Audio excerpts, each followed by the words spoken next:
Hi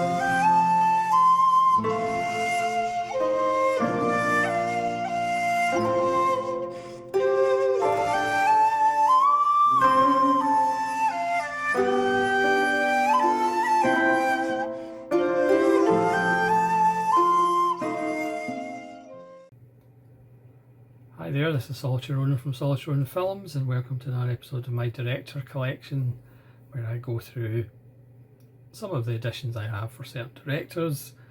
Today it's one of my favourite directors of all time, a director that for me is the greatest American writer-director of the last 45 years, which nobody agrees with, but I don't care. It is of course John Sayles. Probably surprising some people that have waited this long to do a Sayles video, but there you go.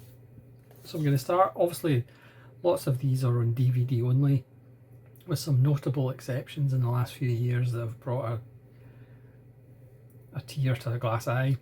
So we'll start with 2003 with Casa de los Babies, which is one of his lesser works for me, but still a wonderful little film. It's got a wonderful cast, as most of his films do. Even though he works on low budgets, he still manages to get wonderful actors because they know how good his scripts are. So this stars Maggie Gyllenhaal, Daryl Hannah, Mary Steenburgen, who's been in other Sayles films. Daryl Hannah's been in one more. Marcia Gay Harden, Susan Lynch, Lily Taylor.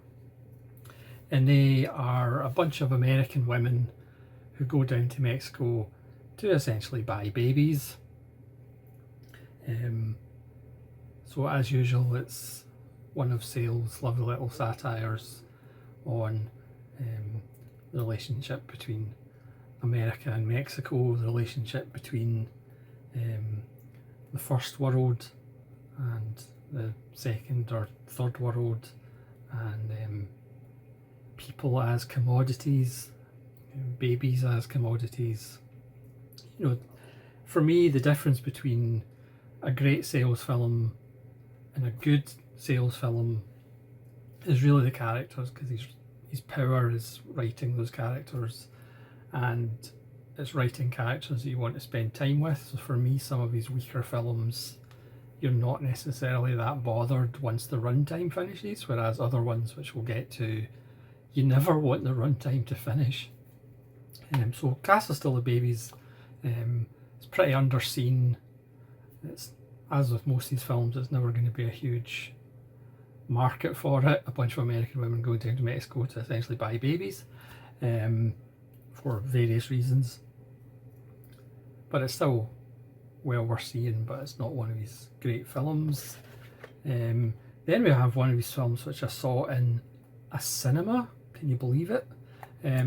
This is Sunshine State, which, even being a Sayles devotee, I can say this is probably his last great film. This is one of his socio-political economic looks at Florida, with all these characters as usual intercrossing and intertwining, way better than Robert Altman ever did. Also, that's just my opinion, not fact, but it's true. So this is really a small community in Florida, the characters within, as they go through change in the circumstances.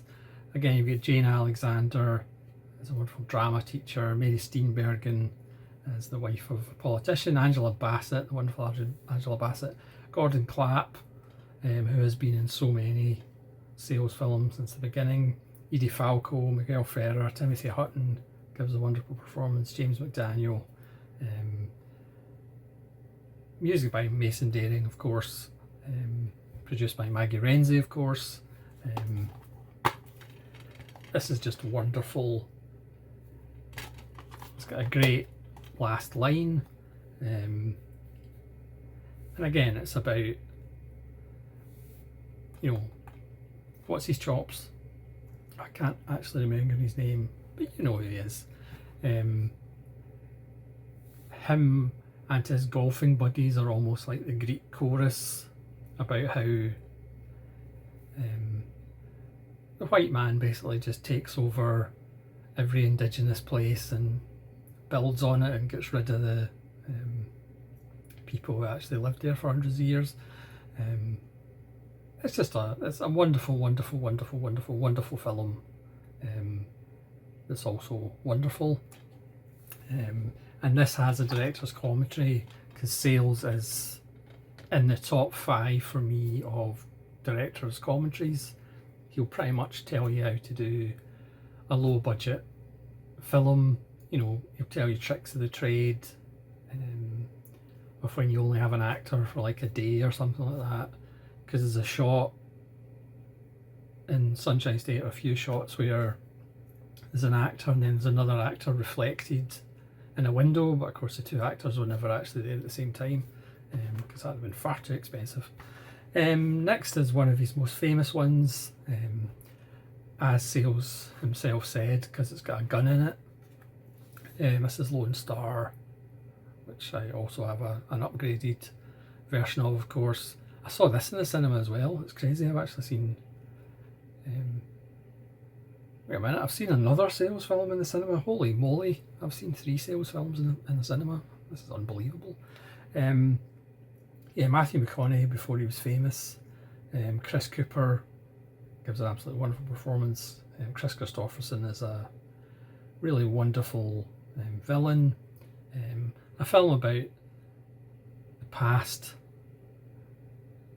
which becomes your present and your future. Again, it's got a wonderfully subversive last line. Again, the workings of a town on the Tex-Mex border after the discovery of the body of a sheriff. It's just absolutely brilliant, and it was nominated for an Oscar for the screenplay. I mean, technically all of Sayles' films should be nominated for a screenplay Oscar, but never mind. And then next, again, one of his weaker ones, and I'll give you the reason. This is Silver City, with Chris Cooper as a not very bright electoral candidate. Again, ridiculous cast. Mario Bello, Thora Birch, David Clennon, Chris Cooper, Richard Dreyfuss, Miguel Ferrer, James Gannon, Daryl Hannah, Danny Hudson, Chris Christopherson, Michael Murphy, Tim Roth, Ralph Waite, who's also in Sunshine State, Billy Zane. Again, just another ridiculous cast, which he probably didn't have for very long.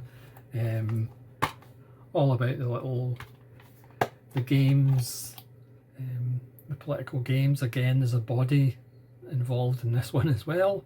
Again, there's another commentary with Sayles and Maggie Renzi. But the reason, again, for me, this isn't one of his best, is again because of the characters, because it's all about politics and politicians. None of these characters you really want to stay with longer than the runtime. And again, that's obvious because they're in the political sphere, because nobody wants to spend time with politicians or politicians' aides particularly.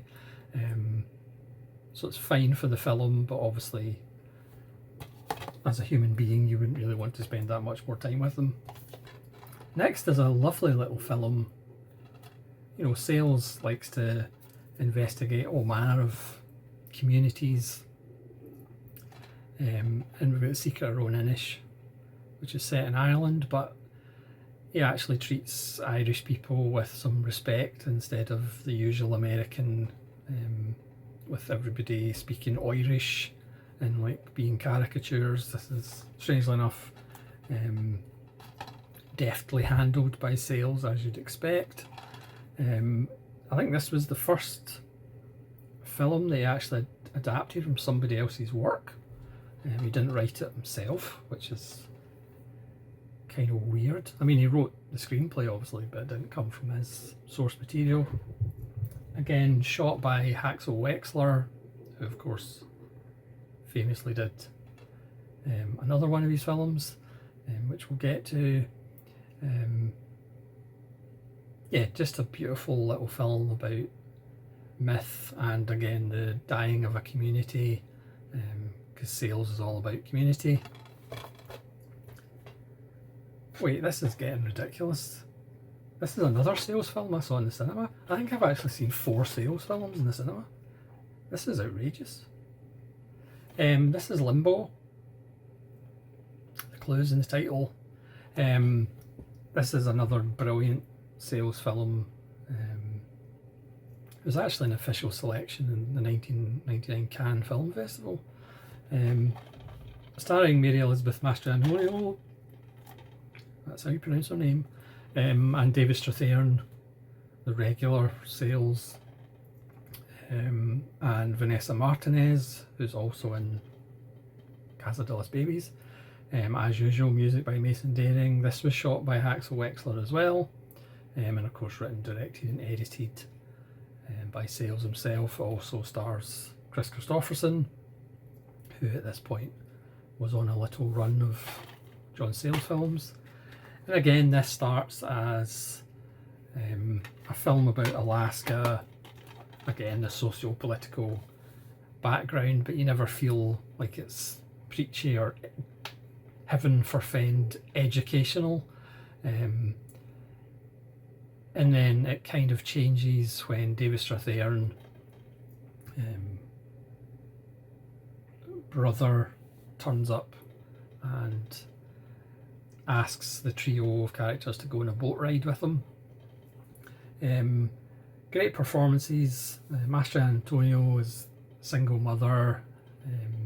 Her daughter Vanessa Martinez has issues, and David Strathairn gives some stability. He's kind of a lone wolf himself. He's got a past involving fishing boats. Again, it's got a director's commentary. Even if you don't like Sayles films, you should really listen to his commentaries because they are wonderfully educational. Very much like Michael Mann, he does a lot of research before he does a film. He spent some time wandering about America when he was younger, and again that led to the genesis of some of his films. And then his last film, which might be his last film, Go for Sisters, with Edward James Olmos. He made this for $1 million. That's what kind of upsets me the most about Sayles, is the fact that he makes films for like $1 million while other filmmakers waste 200 million on a film. Again, this has a commentary. It's a lovely little film again about a woman who's looking for her son, who's down in Mexico, and she goes to her old friend who finds people, and they hire Edward James Olmos. Again, it's another beautiful character driven piece. Perhaps again another kind of minor Sayles, but minor Sayles films are usually 3.7 times better than major films from people. Again, just my opinion, not fact. And then this one was one of the last ones I saw, and this gives you an idea of how difficult it is sometimes to get John Sayles films on physical media. This is Amigo, another one of his really popular crowd-pleasing films about the American War in the Philippines. He knows how to pick his subjects, doesn't he? But this is, if you'll notice, for educational use only. This is copies that were made for like universities and colleges to teach about the American War in the Philippines. He showed this in the Philippines, he premiered it in the Philippines, because again nobody really talks about this in American history, just like another film which we'll get to. So this has like PDF or of classroom resource guide. Again, there's a Sayles commentary which is absolutely brilliant. There's research materials and writings about the US-Philippine War, which covers Asian American history, Philippine independence, sociology of war, empire studies, film studies, social philosophy and political history. Again, the quotes are by like the president of Williams College and the American Historical Association. Not the usual comments you get on the back of DVD boxes. that usually have things like outrageously entertaining or something like that, or instant classic. Yes, this doesn't have this. This has like stuff by people from universities. This is a wonderful film again. Chris Cooper's in it, Garrett Dillahunt, but again this is once again rich characters telling you the history of something that America doesn't really talk about. You can see why his films are so popular, can't you? And then this lovely DVD set of his first 3 films. They each get their own disc, which is lovely. Return of Secaucus 7 in 1979. Or was it 77? Oh, this is going to be embarrassing. Yeah, or the film that was ripped off as The Big Chill. It's basically Return of Secaucus 7. And then you've got Leanna, again ahead of its time, a housewife realising that she might actually be gay, and John Sayles plays her not a very understanding husband, and he's got a wonderful moustache. And I don't know why this isn't on Blu-ray. It's Brother from Another Planet with the wonderful Joe Morton. And only Sayles would do an alien film where the alien comes, lands in Harlem, but of course is mute. So the whole film is about how people react to him and how people talk in front of him rather than him talking. Again, it's a lovely set. Each get their own disc, and there's a booklet as well. I mean, obviously all Sayles films should be on Blu-ray, but you'd have thought these 3 could be re-released as a lovely collection on Blu-ray, especially Brother from Another Planet. I've got a feeling that might be Warner, so there's maybe a chance that Brother from Another Planet might appear at some point. Now usually my favourite John Sayles is the one that I've watched last, but this might be my favourite overall, maybe. It's Passion Fish from 1992, with Mary McDonnell and Alfred Woodward and David Strathairn again.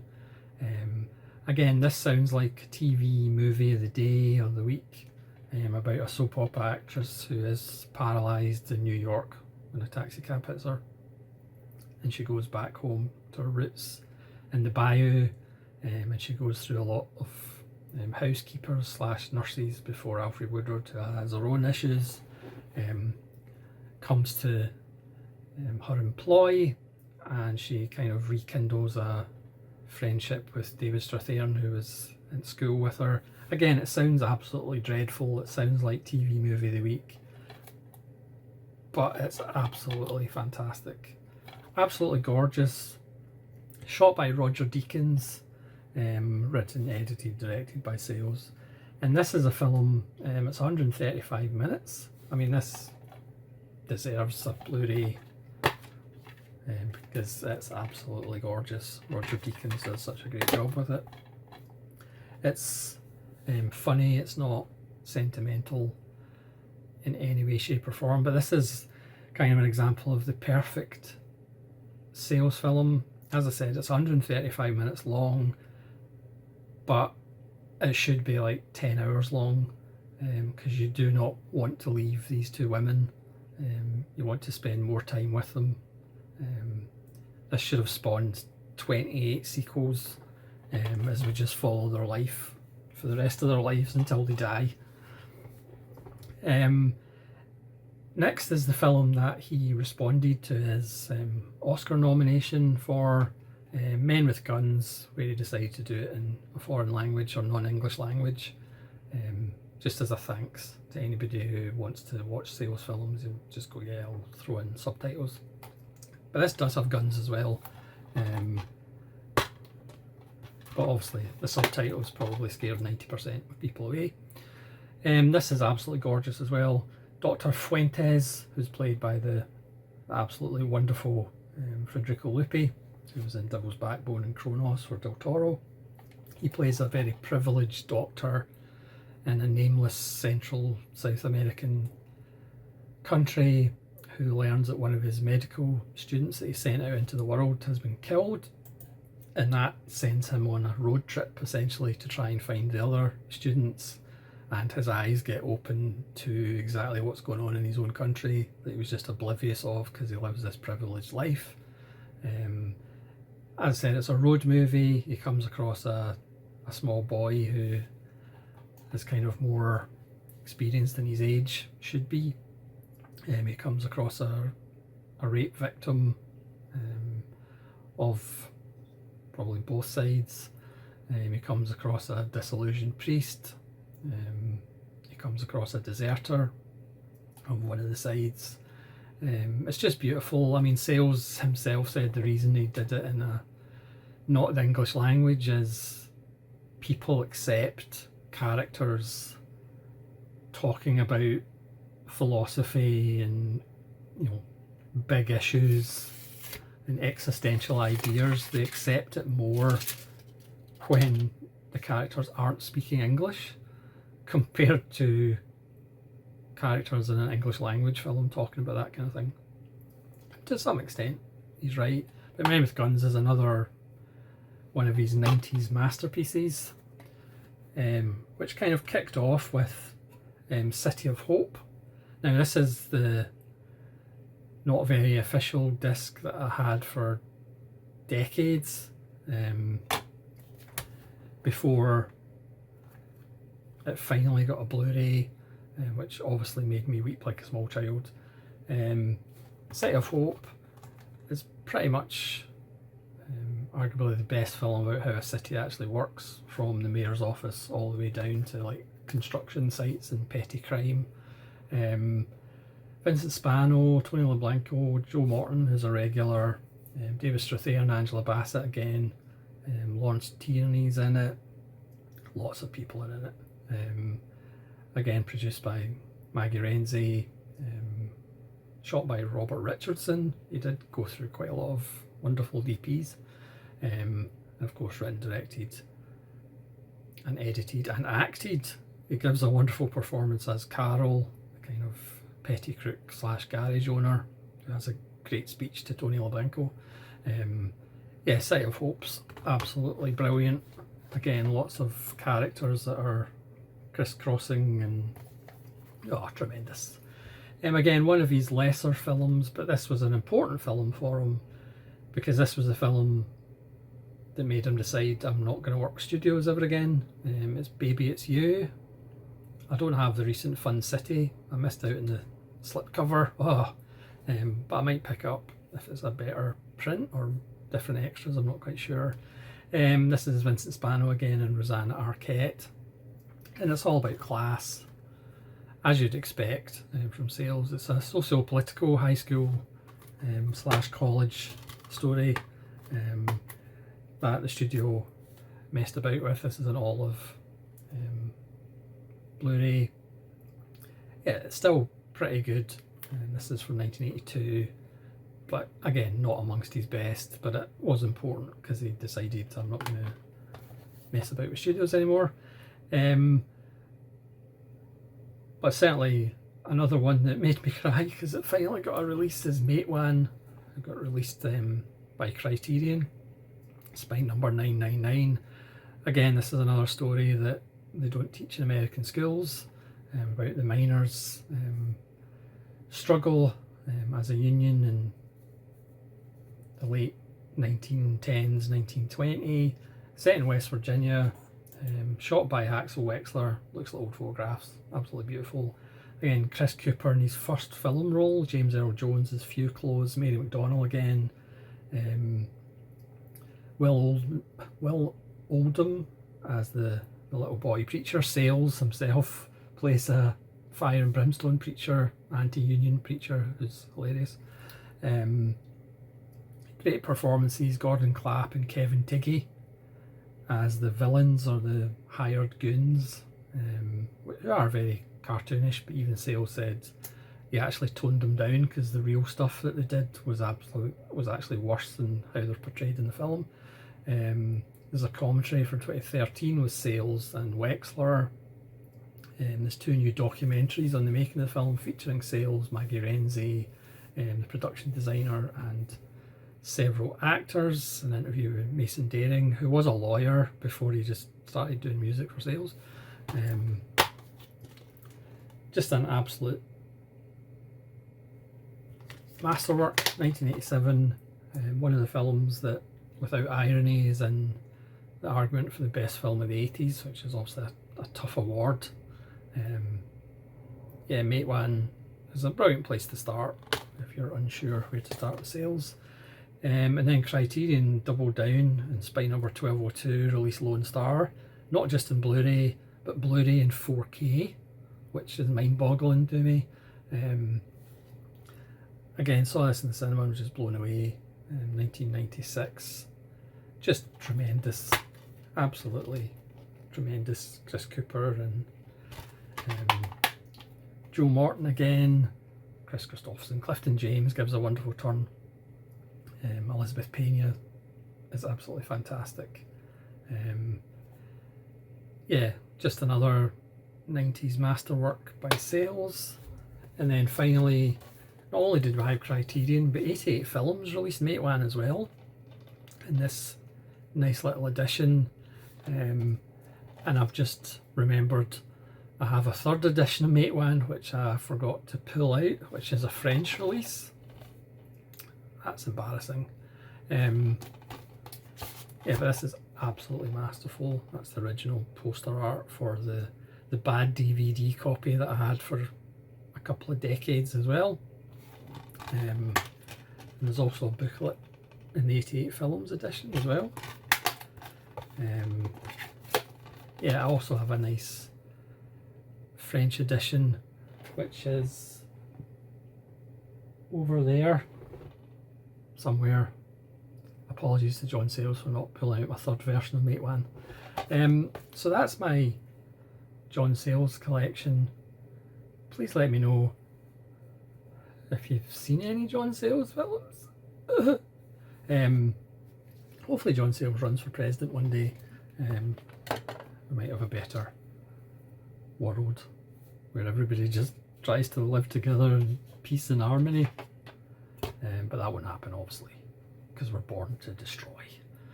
And in that bombshell, this is Solitary Ronin from Solitary Ronin Films saying farewell.